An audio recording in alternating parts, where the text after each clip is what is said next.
No brooms this weekend. Another letdown by the Cubs. Let's go.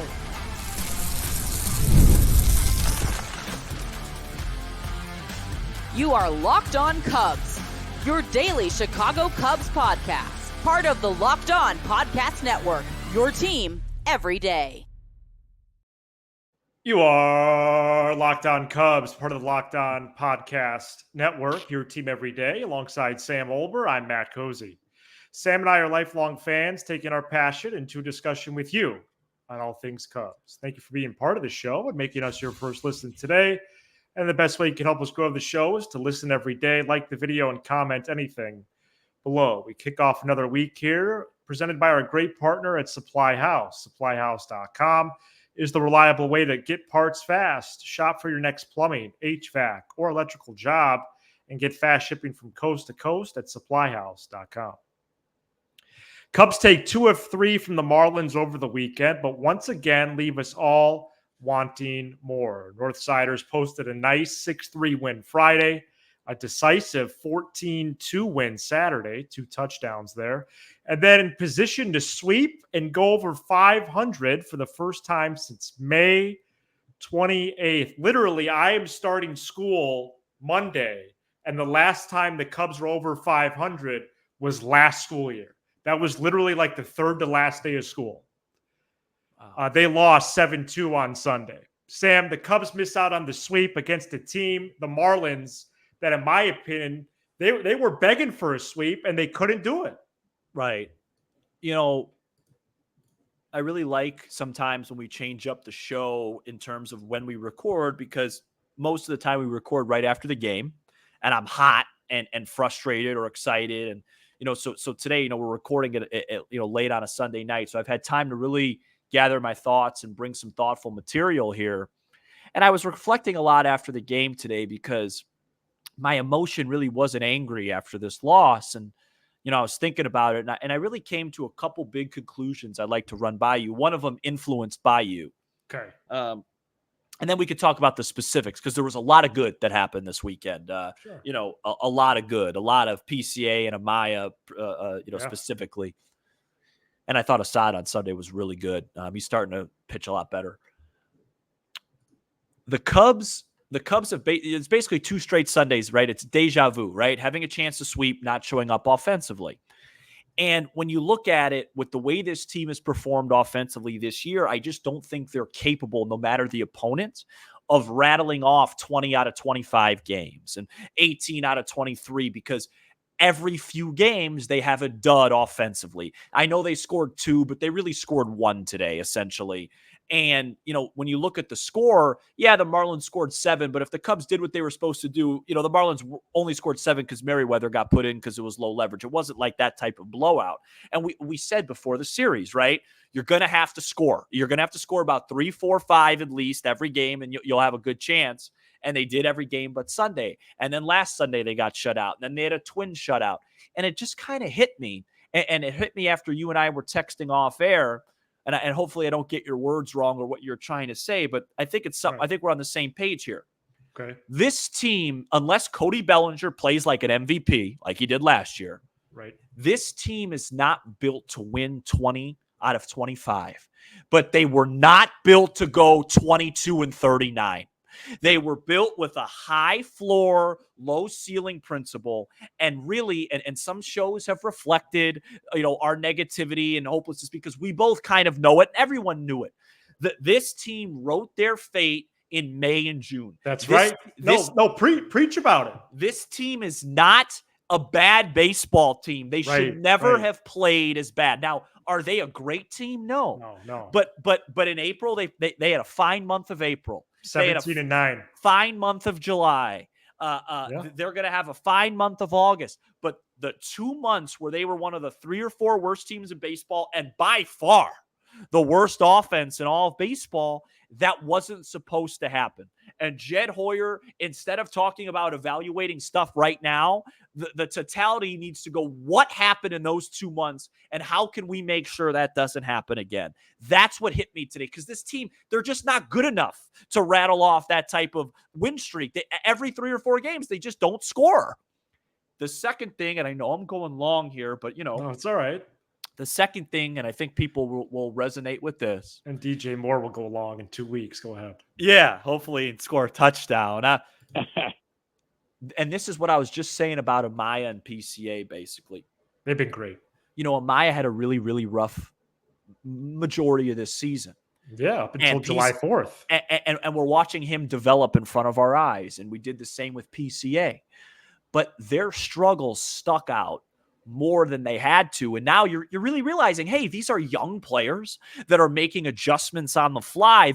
Their progression. They're doing what they're supposed to do. So why were you so hard on them, Sam? Well, I was hard on them because they were hurting the team, but they were hurting the team so much because they don't have a star to fix something like that. They don't have a star offensive player to mask those type of issues. So this is a team that needs contributions from everybody at every position at all times because they don't have the ceiling to have a dud like this. And it just really hit me again today. Just this team, I know it sounds kind of corny to say, but this, and I understand it's hard to find, but this is the Chicago bleeping Cubs. You know what I mean? This isn't, we aren't the Brewers. We don't have to win like they have to win. We could go out and get a guy that could be a face that runs the place. You see him on the billboard. You see him on the streets. He's selling out jerseys. This team needs a guy where it's like, hey, PCA is going through an adjustment period right now, and his OPS is in the fives. Hey, don't worry, because I don't have really bad months. I'm a star. I make $40+ million a year for a reason. And if you had a guy like that, May and June doesn't happen. Maybe they'll, everybody goes through slumps, but you need a guy like that. Because then Amaya's really bad few months and PCA's up and down and, Nico Horner having a dud of the season. It doesn't sting as much because you have the ultimate Band-Aid. You have the ultimate, producer. And I just think those two things, figuring out what happened in those 2 months of the season and getting a guy that fixes that is what stuck out to me this weekend, after Sunday's game.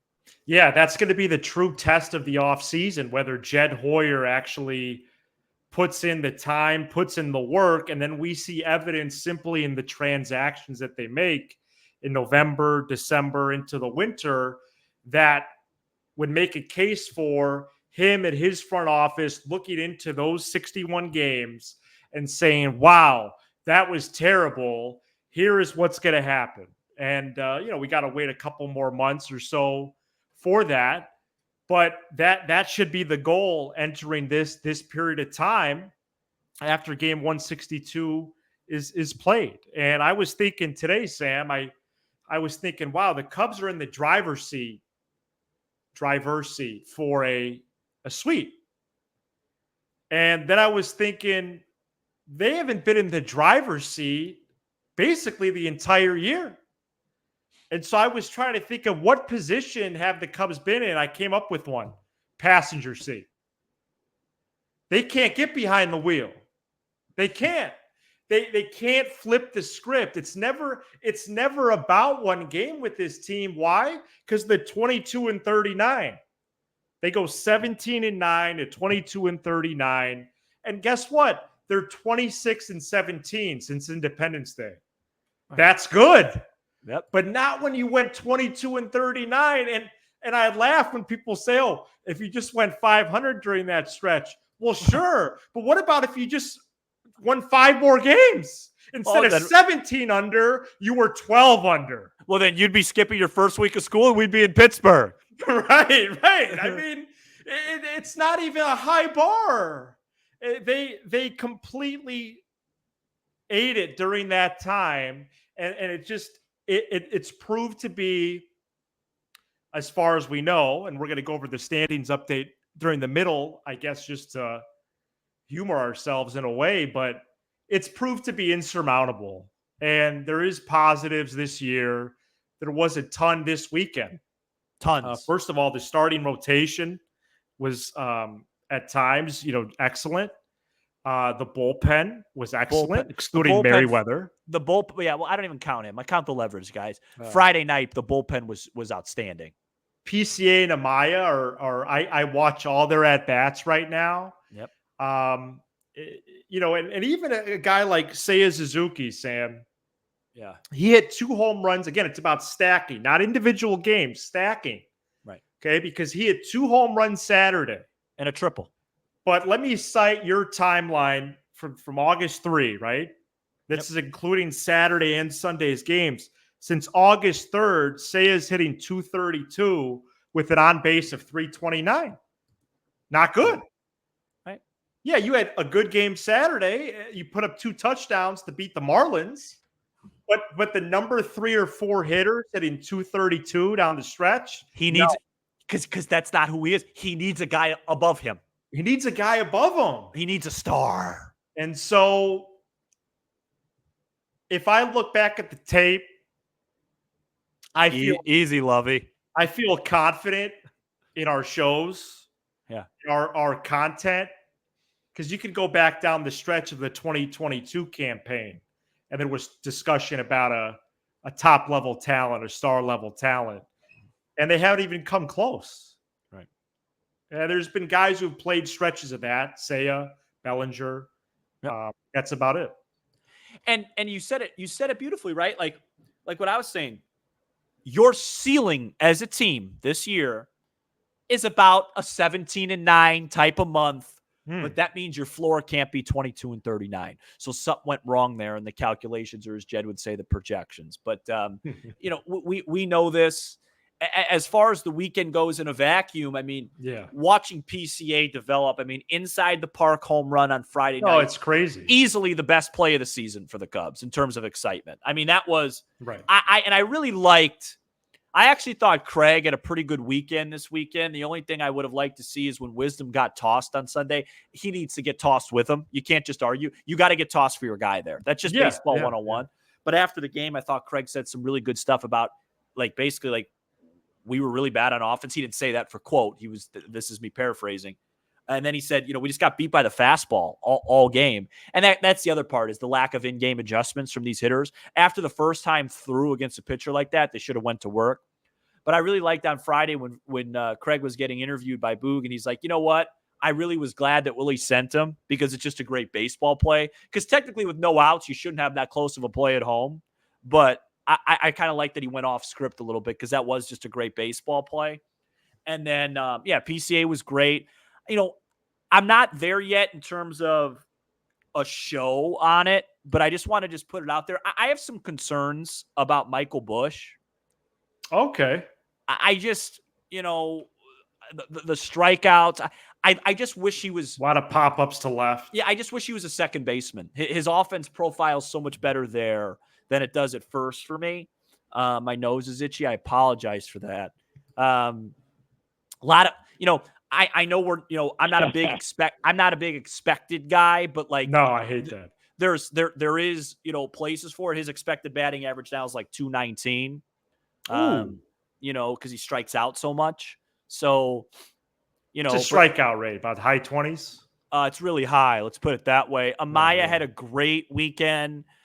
Porter Hodge, good day Friday. Jorge Lopez, Assad showing improvement. So it was a good weekend in a vacuum, but they need to stack sweeps, not series wins. So. All right, coming up next, we are going to take a look at the standings with FanGraphs playoff percentages. Just kind of set the scene here now with 4 to 5 weeks left in the year. Cubs have 31 games left, and there's still 5.5 games back in the third wild card spot. So we're going to do that, and then later we're going to preview Cubs and the Pirates. Stay tuned. Today's episode is brought to you by Supply House, the reliable way to order plumbing, HVAC, and electrical products online. Their easy-to-use website is packed with helpful resources and the latest product info to help you get the job done right. Shop a complete inventory of over 200,000 parts from over 400 top brands to get your order delivered right to your door with fast shipping from coast to coast. Need help with an order? You can get expert support and industry-leading service from the friendliest folks in the business and talk to a real person every time. Pros in the skilled trades can get a competitive edge by joining SupplyHouse.com's free Trade Master program. Every Trade Master gets access to a dedicated phone line, free shipping, and discounts on every order. Join the thousands of trade pros already benefiting from their free membership at SupplyHouse.com and order plumbing, HVAC, and electrical supplies from anywhere with just a few clicks. That's Supply House over at supplyhouse.com. Cubs play the Pirates at 5:40 p.m. Central Monday, and you can hear every pitch of the Cubs hometown broadcast on Sirius XM by searching Cubs on the SXM app. Cubs are still 5.5 games back of the third NL wildcard spot. The Braves have that spot right now, and the Mets and Giants are also in between the Cubs in that spot. And St. Louis passed them today. And then over the weekend, the Cubs passed the Cardinals, and the Cardinals passed the Cubs again. So there's 1, 2, 3, 4 teams in between the Cubs in that spot. And we've talked about, Sam, the Giants and Cardinals, maybe not being as worried about them. Cubs will finish ahead of both those clubs. The Mets, meanwhile, have a MVP candidate on their team. Yes, sir. Francisco Lindor, who's led a pretty potent offense the last couple of months. Yep. But really is the Braves there that stand tall despite all their losses to injury this year. And the Cubs, out of all of them, have the easiest remaining schedule in the entire National League, which at this point we know, based on the 22-39 hole, doesn't mean as much as we would have liked. And the Giants, by the way, have the most difficult schedule remaining, and the Braves, Mets, and Cardinals are all in the middle of the pack. Just to put a bow on this before we get to more discussion. Playoff odds, according to FanGraphs, Braves are at 80% on the nose. Cardinals, Giants, and Cubs are all 3.6% or less. Cubs are at 2.5%, and the Mets are pushing up against 20%. Sam, the Cubs really only have 9 what you would call difficult games left of their 31, Yankees, Dodgers, Phillies. Yep. But those are difficult ones, though. The 2.5%, I mean, that seems right. Yeah, it does. You needed to do more with these first 9. You didn't gain any ground. Wow. You needed to take 5. You went 6-3, but the Braves basically matched you. You needed to be about in between about 3. 2 and 3, because then you would have something, because the next stretch for the Braves will be their season. If they run their next 7 games, they go at Minnesota for 3, at Philly for 4, and that's really, outside of that, I think they play the Dodgers. That's really their toughest stretch. So, if they go 4-3, 5-2, it's probably lights out. But if they go 3-4, 2-5, then you would say, oh, well, if the Cubs can, rattle off another 4-2 stretch, then you make up 2 games, 3 games. But if you're 5.5 out, it just doesn't matter as much. You know what I mean? Right. You needed it. But by now, the deficit needed to have at least a 3 in front of it. I thought your dad made a good point last night at our kind of get together. The number had a 3 in front of it, and then they got swept in Cleveland. And that really, that really hurt the momentum. And then, you had some opportunities to sweep, and you didn't. And, Atlanta's done a nice job. They've bounced back since they had that rough stretch. New York keeps winning. So, it doesn't really bother me that much. These teams are better than the Cubs. Like Atlanta's better than the Cubs right now, and they're missing stars. I mean, they're missing. I mean, we've several of them. Yeah. So, ultimately, Jed's got to figure out the team up north and how to pass them up. I do think the Cubs will finish and are better than St. Louis. But I do think they're going to have their work cut out for them this week, and we're going to talk about that pretty shortly, I think. Yeah, and then we know the Cubs' pace right now is basically 81 wins. The Braves are on pace for 87. Yeah. And you hear that number more lately, 87, to get that third spot. Yeah.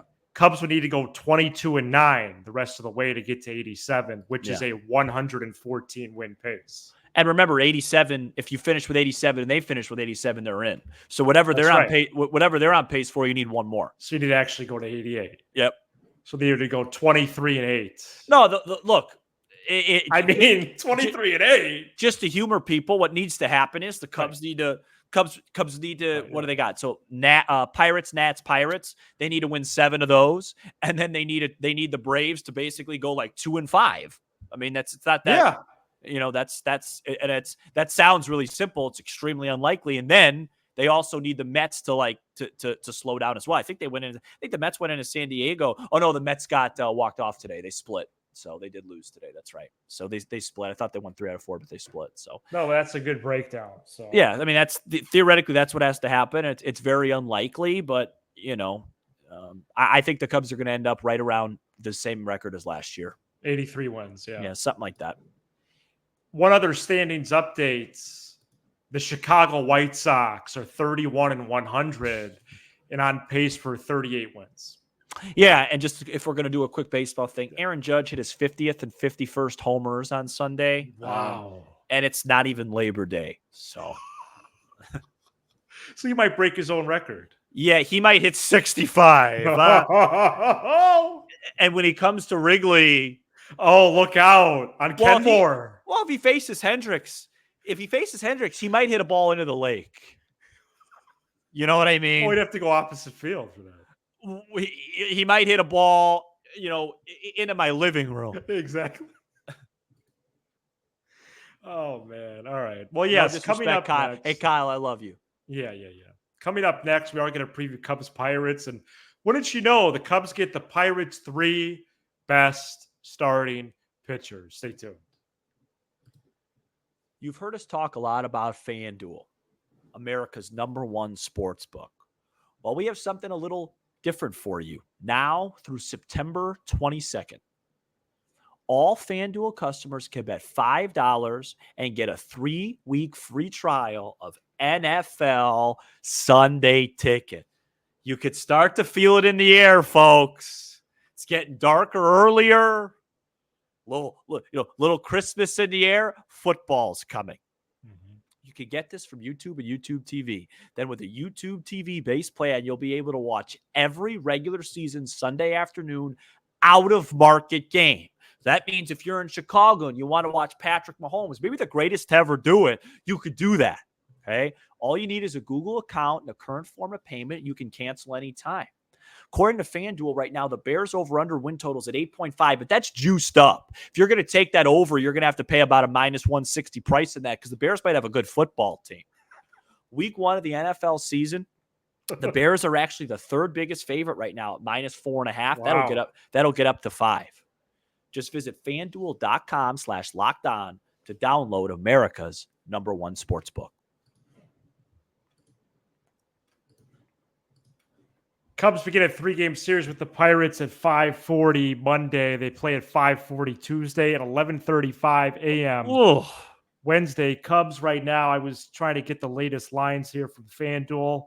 It's even right now. Both teams -108 for Monday night. Over-under runs is at, Sam, you want to guess? I'll say 7.5. 8.5 right now. Oh, okay. Jamison Tyone is going to face Mitch Keller. Yeah. Justin Steele's going to face the returning Jared Jones, most likely. Yep. And Kyle Hendricks is going to face Paul Skeens. Pirates are 6-15 this month as they have fallen out of relevancy. However, those 3 pitchers are legit. I've liked those 3 pitchers all year. Brian Reynolds is legit. And O'Neill Cruz is legit. So there are going to be a number of challenges presented for the Cubs as a series win is the goal here, Sam. What do you think? Well, now remember, you face the Pirates again. So this is the second slate where the Cubs have gone Pirates, Team X, Pirates. And they're doing it again. And they're going to face these guys most likely again. It might not, probably not Keller, but they're going to face the other 2. So basically what I'm saying is they're going to have a 13-game season series against the Pirates, and 10 of the 13 games will be against either Keller, Jones, or Skeens. That's wild. That's too bad. That won't happen again next season. Now, there is some optimism here. Mitch Keller is a very he is a Seiya Suzuki of pitchers, and what I mean by that is he's very talented, but he's very difficult to figure out, and he has not been able to take that next step towards star pitching. Let me read you Mr. Keller's last 5 outings. You ready for this? Yeah. 7 innings, 2 earned against the Diamondbacks. Wonderful. 4 innings and a rain-shortened win against the Diamondbacks. No runs. Wonderful. Dodgers, 4 innings, 7 earned. Yikes. Padres, 5 innings, 8 earned. Yikes. Rangers, 7 shutout innings, 9 Ks. You never know what you're going to get with this guy. Wow. I have him on my fantasy ball club. You just flip a coin, you see what's going to happen. Jared Jones is making his first start back. He won't pitch deep into that game, and the Cubs have actually handled him well. Mm-hmm. As far as Wednesday's game goes. Yeah. And it's early. It's in the morning. And then you're going to have to face him again. So I don't know what else to say on that front. But, and even if he's at 75 pitch ceiling, it's still going to be hard. Oh, it's going to be difficult. He could still go deep in a game at 70 or 5 innings at 75. He could strike out 18 men. So as far as this week goes, but this is good practice for the Cubs because they're going to see a lot of those, especially Jones and Skeens. You're going to see a lot of those guys the next 3-4 years. So, prep up. The next 6-7 years, you mean? Prep up. Well, some of these guys won't be around for that. You know what I mean? Well, what is that? Some of the Cubs. Right. Yeah. We won't have 6. We don't have a lot of guys that'll be here 7 years from now. But Cam Smith might be here at that point. What did he do this weekend? Oh, well, so he's homered now, I believe, in 6 straight games. And according to Jesse Rogers, Matt, right on cue, he just got promoted to South Bend. Wow. Good for him. This is from Jesse Rogers. For those that don't know, as he should. Cam Smith, Cubs, big first-round pick this year, third baseman, about 6'4", 6'5", is basically just homered in almost every game he's ever played in at Myrtle Beach. This is from Jesse Rogers. Cubs are promoting Cam Smith, their top pick. He's homered in 6 consecutive games for Low A Myrtle Beach. The FSU product was 14th overall pick. Had a 1.198 OPS, almost Aaron Judge-like in 14 games. He'll go for 7 in a row, playing for High A South Bend right now. So really good things. Matt Shaw continues to impress. Saw your tweet from today that the Cubs should promote what'd you Shaw. think of that? Thought it was a good idea, but they're not going to promote him with Skeens on the radar and guys like Jones because there's one too many Skeens, by the way. Because you want to have a soft landing. So maybe for the Nat series and then going into Friday. Or maybe you make things interesting when the New York Yankees come to town and next home series. Yeah, you go with him there. So wow, that'd be sweet. Something like that would be fun. But I think Horner, Swanson, and Paredes could all use a rest due to poor performance or need a rest. So. No. It's the first one. Okay, thank you. Quick update on my Paredes panic meter. I'm up to a 5. So yeah, I'm 4.5. He struck out against a position player on Saturday. So that's bad. All right. Well, we'll be back Monday for Tuesday after this first ball game, Cubs Pirates there. I believe that's on the Allegheny River, right? Oh, yeah. It's a beautiful ballpark in PNC. Expect rain at some point this week. I haven't even looked at the weather, but it's just kind of a given. And yes, we'll be back for that. Yeah, they do always have a threat of rain, don't they? Hey, listen. I'd like to see Tyone throw well. Against his former club. He's really not been good for about a month now, maybe month plus. Oh, no, that's not true. July 29th. Almost a month. Didn't Hendricks face Skeens already? Yeah, and it didn't go well. Okay. Thank you so much.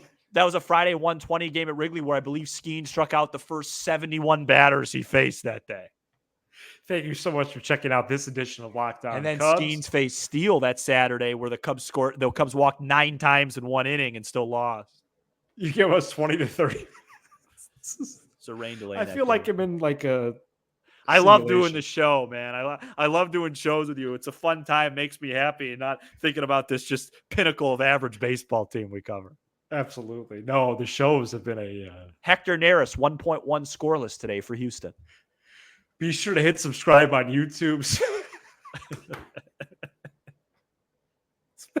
Sorry, I'm sorry. All right, we got to get out of here. So. Ohtani will win the MVP, by the way. He's Sam Olber. I'm Matt Cook. Yeah, well, I would hope so. Yeah, well, because you said Lindor is an MVP candidate, but everybody's lining up for second because Ohtani might be the greatest baseball player I've ever seen. Well, so. Bobby Witt is apparently a candidate in the AL. It's going to be Judge and Ohtani, and we'll talk to you guys on Tuesday. He's Sam Olber. I'm Matt Cozy. This is Locked On Cubs.